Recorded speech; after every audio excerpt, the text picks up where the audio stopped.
మొదటికన్నా ఇప్పుడు parliament elections వచ్చేస్తున్నాయి దగ్గర దగ్గర మే 13కు మనకి ఎలక్షన్స్ ఆల్మోస్ట్. ఈ నేపథ్యంలో గత కొద్ది రోజులుగా కేసీఆర్ బయటకు వెళ్ళినారు, రైతుల పక్షాన్ని నిలబడుతున్నారు, రైతులకు భరోసా కల్పిస్తున్నారు, ఎండిన పంటలు చూస్తున్నారు. అది ఎంతవరకు రేపు పార్టీకి బీఆర్ఎస్ పార్టీకి ప్లస్ అయ్యే అవకాశం ఉందంట? అంటే రెండు సక్సెస్ అయినట్టే కదా.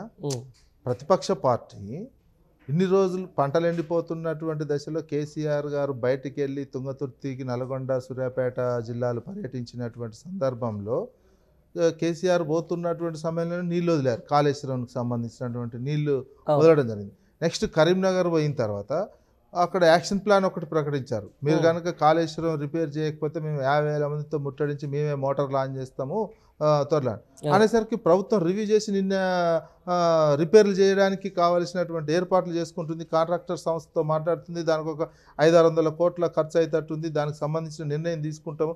విత్ ఇన్ ద ఆఫీసర్లు ఆ చర్చ జరిగే ప్రభుత్వం ఒక పాలసీ ఇచ్చినప్పుడే ఆఫీసర్లు నిర్ణయం తీసుకున్నట్టు కనిపిస్తుంది. కాంట్రాక్టర్ ఇప్పుడు national dam safety authority report ఏమయ్యా వాళ్ళ సేఫ్టీ వచ్చినాకనే చేస్తామన్న వాళ్ళు ముందే కాంట్రాక్టర్తో మాట్లాడి ఒక రకమైనటువంటి రిపేర్ చేస్తామని.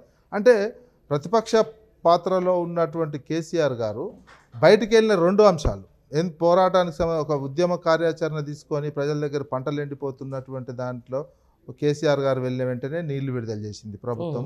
కాళేశ్వరం రిపేర్, కరీంనగర్ ఇంకో పర్యటన తర్వాత కాళేశ్వరం రిపేర్కి సంబంధించిన అంటే ప్రధాన ప్రతిపక్షమైనటువంటి పాత్ర అదే పాత్ర. ప్రధాన ప్రతిపక్షమైంది ప్రజల సమస్యలు ఉన్నప్పుడు ప్రజల్లోకి వెళ్ళడం, తెలుసుకోవడం, ప్రభుత్వాన్ని డిమాండ్ చేయడం, ఒక ఆందోళన కార్యక్రమాలు చేయడం, ప్రతిపక్షంలో చేయాల్సినటువంటి ఒక నిర్మాణాత్మకంగా చేయాల్సినటువంటి కార్యక్రమాలు ఏమి అవే చేస్తుందని అనుకుంటున్నాను. అందులో భాగంగా బీఆర్ఎస్ పార్టీ చేసినటువంటి దానివల్లనే కదా 2 పనులు అయితే అవుతున్నాయి అయినటువంటిది. ప్రభుత్వం తన నిర్ణయం మార్చుకుంది అంటే సక్సెస్ అయినట్టే కదా. నిర్ణయాన్ని ప్రతిపక్ష నాయకుడు ప్రభావితం చేయగలిగినట్టే సక్సెస్ అయినట్టే. అది అయినట్టే యాజ్ ఆఫ్ నౌ.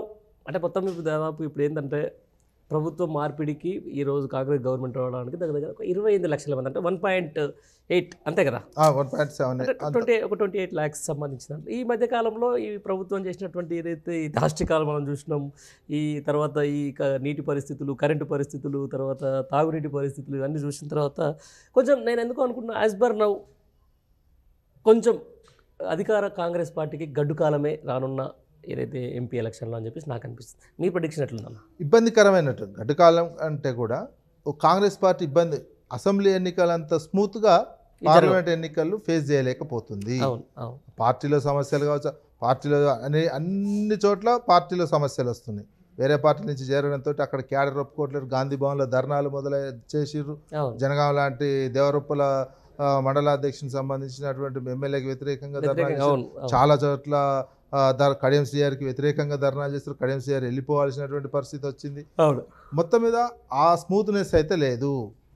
అసెంబ్లీ ఎన్నికల్లో ఉన్నటువంటి స్మూత్నెస్ పార్లమెంట్ ఎన్నికల్లో కాంగ్రెస్ పార్టీకి ఆ స్మూత్నెస్ లేదు అనేది ముఖ్యమంత్రి ప్రసంగాలలోనే అర్థమవుతుంది. ముఖ్యమంత్రిగా మాట్లాడుతున్న తనకు తానే వస్తున్నటువంటి ఫీడ్బ్యాక్ తోటి ఆ రకమైన ఒక అభద్రతా భావంతో అనుకున్న లక్ష్యం రాదేమో అనే దాన్నే అర్థమవుతుంది. ఆ రకమైన కాంగ్రెస్ పార్టీకి ఇబ్బందికరమైన ప్రజల్లో చర్చ మొదలైంది. ఫలితాలు ఎట్లొస్తాయో చూడాల్సినటువంటి అవసరం కానీ అంత స్మూత్ అయితే లేదు. పరిస్థితి ఇబ్బందికరమైన. యాజ్ పర్ నౌ ప్రెడిక్షన్ ఈ రోజు వరకు అంటే ఎట్లా ఉంది? ఇంకొక 4 రోజుల్లో ఎలక్షన్ ఉంది కరెక్ట్గా. ఏ పార్టీకి ఎక్కువ ఉండే అవకాశం అంటే చెప్పలేం. మనము అసెంబ్లీ ఏంటంటే ఎలక్షన్ జరుగుతున్నాడు, ఏ పార్టీకి ఎన్ని వస్తాయి ఏంటి అనేది మాత్రం చెప్పలేనటువంటి మనం పరిశీలన మాత్రమే తప్ప సర్వేలు చేసి 1000 మందిని చూసినటువంటిది కాదు. కాంగ్రెస్ పార్టీకి ఇబ్బందికరమైనటువంటి పరిస్థితులు అయితే కనిపిస్తున్నాయి. అంతవరకు అయితే అర్థమవుతుంది.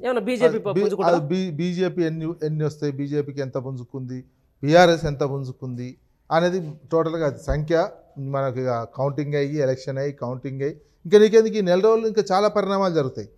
ఈ నెలలో నోటిఫికేషన్ మే 13 వరకు అనేక పరిణామాలు జరుగుతాయి. ఆ పరిణామాలు బట్టి లాస్ట్ వీక్ డేస్లో ఎట్లా నడుస్తుంది ఇవన్నీ కూడా తేలిపోతుంది. ఎందుకు అప్పుడు ప్రచారంలో మోడీ వస్తాడు, రాహుల్ గాంధీ వస్తాడు, కేసీఆర్ గారు తిరుగుతుంటారు, రకరకాల ఈక్వేషన్స్ మారుతుంటాయి. ఈ 4 రోజుల్లో ఎట్లాంటి పరిణామాలు జరుగుతాయో చూడాల్సినటువంటి అవసరం. తర్వాతనే అధికారంలో ఉన్నటువంటి కాంగ్రెస్ పార్టీకి మాత్రం అసెంబ్లీ ఎన్నికలు అంత స్మూత్గా లేదు, ఇబ్బందికరమైనటువంటి పరిస్థితి అయితే ఉంది. రైట్. మొత్తానికి ఇది ఏదైతే తెలంగాణ రాష్ట్రంలో ఖచ్చితంగా కాంగ్రెస్ పార్టీ గ్రాఫ్ అయితే గణనీయంగా పడిపోతూ ఉంది.